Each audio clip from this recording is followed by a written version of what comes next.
বন্ধুরা, আজকের 21/11/2024 1 PM 6 PM 8 PM এর জন্য টার্গেট নাম্বার দিলাম। আপনারা এই নাম্বারে টিকিট কাটুন, আশা করি অনেক পুরস্কার পাবেন।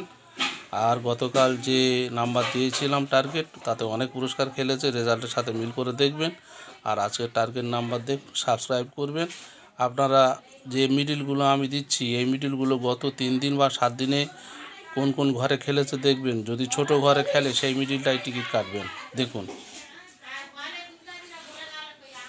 সেই মিডিলের মিড পার্ট দেখে দেখে টিকিট কাটবেন। মিড পার্ট যদি বুঝতে না পারেন ফোন করবেন আমার কাছে, আমি বুঝিয়ে বলে দেবো। সবাই ভালো থাকুন, সুখে থাকুন, ধন্যবাদ। এখন লটারিতে খুব জালিয়াতি হচ্ছে, প্রাইজ দিতে চাচ্ছে না, তাই সাবধানে কম টিকিট কাটবেন, নইলে টাকা সব জলে চলে যাবে। টাকা শেষ, প্রাইজ পাবে না। খুব বেছে বেছে চিন্তা ভাবনা করে টিকিট কাটবেন। আমি যেভাবে বলে দিচ্ছি, 3 থেকে 7 দিনের রেজাল্ট দেখবেন। তারপর যে মিডিলটা সব থেকে কম ঘরে খেলেছে সেই মিডিলের মিড পার্ট দেখে, বা আমি যে টার্গেট নাম্বার দিয়েছি এইগুলো দেখে দেখে টিকিট কাটবেন। 2-1টা কাটবেন, আশা করি পাবেন।